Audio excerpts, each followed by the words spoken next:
ہونے والے شوہر کا انتخاب۔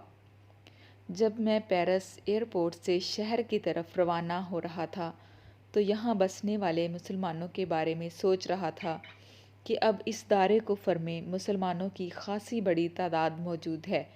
ان میں اکثریت بیرون ملک سے آنے والے مسلمانوں کی ہے جو دین اسلام کی طرف کشاں کشاں چلے آ رہے ہیں۔ میں بطور خاص بچوں کی تربیت کے حوالے سے غور کر رہا تھا کہ میں نے اپنے ساتھی گاڑی چلاتے ہوئے دوست سے پوچھا، اس کفریہ ماحول میں مسلمانوں کے بچوں کا اپنے دین سے تعلق کیسا ہے؟ عامر گزشتہ 2 دہائیوں سے یہاں مقیم ہے۔ شام کے مشہور شہر حلب کے رہنے والے ہیں۔ تعلیم کے لیے آئے تو کتابوں کی فہرست میں دلچسپی لینے لگے، پھر احباب کے ساتھ مل کر مکتبۃ الاسلام کے نام سے ایک اشاعتی ادارہ قائم کیا جو غالباً اسلامی کتابوں کا پیرس میں سب سے بڑا ادارہ شمار ہوتا ہے۔ پیرس میں دارالسلام کے نمائندہ اور سول ایجنٹ وہی ہیں۔ انہوں نے میری بات پر ذرا سا غور کیا اور کہا کہ یوں تو اچھے برے لوگ ہر جگہ موجود ہوتے ہیں، مگر گزشتہ دنوں ہمارے ساتھ ایک واقعہ پیش آیا۔ اس کو سن لے تو آپ کو اندازہ ہو جائے گا کہ یہاں لڑکیوں میں بھی حصول دین کا کتنا شوق ہے۔ وہ گویا ہوئے، میرے ایک عزیز یہاں پیرس میں خاصے عرصے سے مقیم ہیں، برسر روزگار ہیں، مگر ابھی تک کسی وجہ سے اپنا گھر نہیں بسا سکے۔ ایک دن میرے پاس آئے تو گھر بسانے کا قصہ چھیڑ دیا۔ وہ کسی مناسب رشتے کی تلاش میں تھے۔ عربی کے الفاظ میں کسی بنت الحلال کی تلاش کے لیے مجھ سے بھی کہا۔ میں نے کہا کہ کوئی بات نہیں، مختلف لوگ جن کی بچیاں شادی کی عمر کو پہنچ چکی ہیں کہتے رہتے ہیں کسی نہ کسی جگہ مناسب رشتہ دیکھ کر بات چلا دیں گے۔ چنانچہ ایک جگہ میں نے بات شروع کی۔ لڑکی کے والد مراکش کے رہنے والے ہیں اور عرصہ دراز سے یہاں مقیم ہیں۔ اولاد یہیں پیدا ہوئی، لہٰذا فرینچ زبان عربی پر حاوی ہو چکی ہے۔ والد اور والدہ سے بات ہوئی تو انہوں نے کہا، ہمیں کوئی اعتراض نہیں، رشتہ مناسب ہے، لڑکی کی عمر 20 سال ہو چکی ہے، یقین تھا کہ سنبندھ ضرور ہو جائے گا۔ یہ رشتہ ہم پلہ بھی تھا۔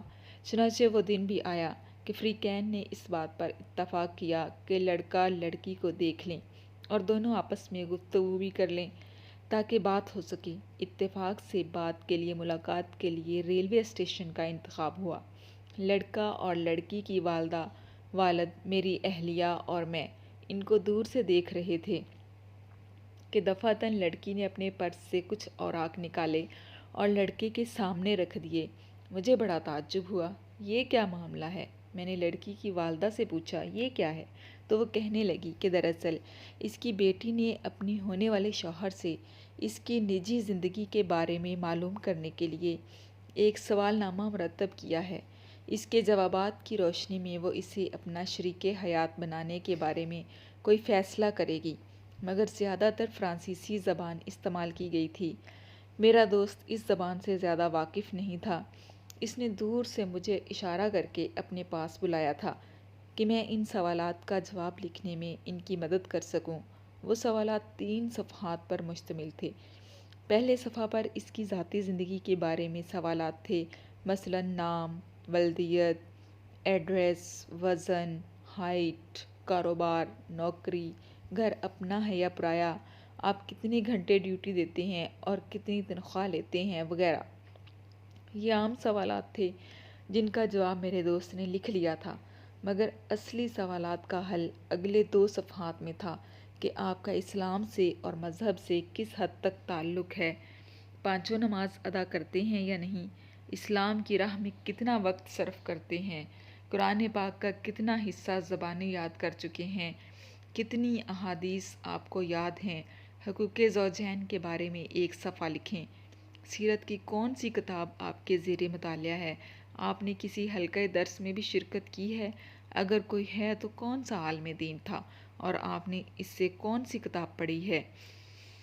عامر کہہ رہا تھا، میں اس لڑکی کے سوال پڑھتا چلا جا رہا تھا اور حیرت میں گم ہوتا جا رہا تھا۔ اس ماحول میں بھی اسلام سے اس حد تک محبت رکھنے والی بچیاں موجود ہیں۔ ایک سوال یہ بھی تھا، کیا آپ اولاد کے خواہش مند ہیں؟ لڑکیاں چاہتے ہیں یا لڑکے؟ شادی کے بعد جو پہلا بچہ ہوگا اس کا نام کیا رکھیں گے؟ آپ اپنی حیات میں کس قسم کی خوبیاں دیکھنا پسند کرتے ہیں؟ وہ سوال نامہ کیا تھا؟ حقیقت میں اس کی زندگی کے بارے میں مکمل کھوج تھا۔ ان سوالات کے جوابات ملنے کے بعد بلا شبہ ایک شخص کی زندگی کا عکس پوری طرح نظر آ جاتا ہے۔ تو پھر آپ کے دوست نے ان تمام سوالوں کا جواب لکھا؟ مجاہد بھائی نہیں، رشتہ طے نہ ہو سکا۔ لڑکی جوابات سے مطمئن نہیں ہوئی اور اس نے اپنے والدین سے کہہ دیا کہ مجھے ایسا شوہر نہیں چاہیے جو اپنے رب کے ساتھ مخلص نہیں، جو اپنے خالق کا وفادار نہیں نکلا، میرے ساتھ کیا سلوک کرے گا؟ اور میں سوچ رہا تھا کہ واقعتاً اگر ہماری بچیاں اپنے مستقبل کا فیصلہ کرنے سے پہلے اپنے ہونے والے شوہر کے بارے میں معلومات حاصل کر لیں تو ان کی آئندہ زندگی خوشگوار ہو۔ اب تصویر کا دوسرا رخ ملاحظہ فرمائیے۔ ہمارے ایک جاننے والے نے بتایا کہ اس کی عزیزہ نہایت فیشنیبل ہے، اپنے لباس کا، اپنے گھر کا، حتیٰ کہ اپنے جوتوں کا بھی خاص اہتمام کرتی ہے۔ گھر میں چلے جاؤ تو ہر چیز میں آپ کو یکسانیت نظر آئے گی۔ اس کا اختیار اتنا لاجواب، بہت خوبصورت ہوتا ہے کہ آدمی حیران ہو جاتا ہے، مگر ہماری عزیزہ بڑی سگڑ ہے اور خرید و فروخت میں تو اس کو کمال حاصل ہے۔ کوئی چیز خریدنے کی نوبت آ جائے تو پھر دیکھتے جائیے، بازار میں جائے گی تو خوب جانچ پرکھ کرے گی۔ ایک مرتبہ اسے جوتا خریدنا تھا، اس نے 4 گھنٹے لگا دیے، ایک دکان سے دوسری، دوسری سے تیسری۔ کسی جگہ اس کو ڈیزائن پسند نہیں، کسی جگہ جوتے کا رنگ اچھا نہیں، اور کسی دکان میں اس کا چمڑا ردی قسم کا تھا تو کسی دکان میں معروف کمپنی کا نہ تھا۔ کوئی دکان اتنی بڑی نہیں تھی اس کو اہمیت دی جاتی۔ خدا خدا کر کے قیمت مناسب تھی، کمپنی معروف تھی، رنگ بھی اچھا تھا، مگر ہائے رے قسمت، جوتا تنگ تھا، اسے بھی چھوڑنا پڑا۔ پھر ایک مرتبہ سیل لوٹ سے اس بڑی کمپنی کی قیمت میں بہت زیادہ کمی کر دی۔ انہوں نے ایک اور جگہ شو روم کھولا تھا، اس مناسبت سے انہیں پرانا اسٹاک نکالنا تھا۔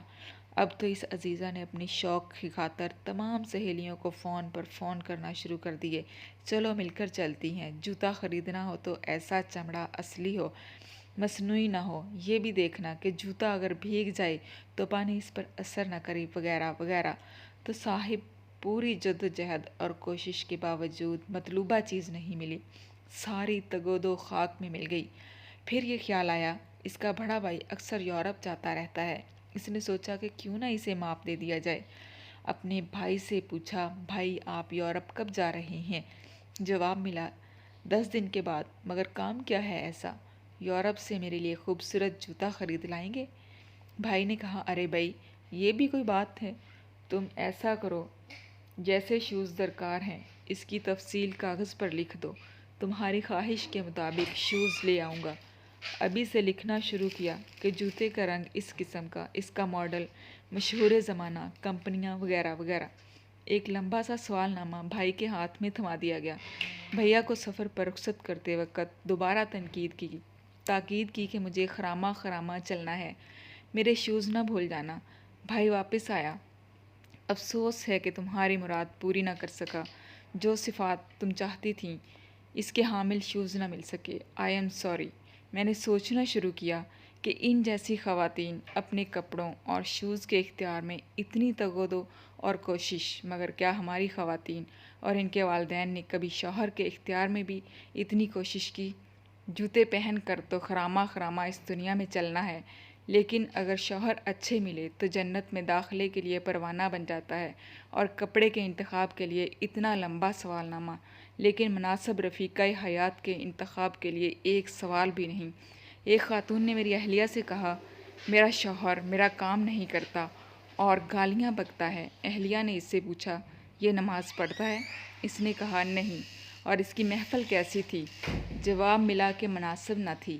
اہلیہ نے کہا، محترمہ جو اپنے رب کے حقوق کے بارے میں غافل اور نافرمانی کرنے والا تھا، وہ تمہارے حقوق کے بارے میں بدرجہ اولیٰ غافل ہوگا۔ خاتون کہنے لگی کہ پہلے تو بہت اچھا تھا، بڑا خوش اخلاق تھا، میرا دیوانہ تھا۔ میری اہلیہ نے کہا، شروع میں تو نئی نویلی دلہن تھی، لہٰذا ناز اٹھاتا تھا، بہن کاش تم نے شادی سے پہلے اپنے ہونے والے خامد کی عادات اور اس کا دین سے تعلق معلوم کر لیا ہوتا تو تمہیں ان مسائل کا سامنا نہ کرنا پڑتا۔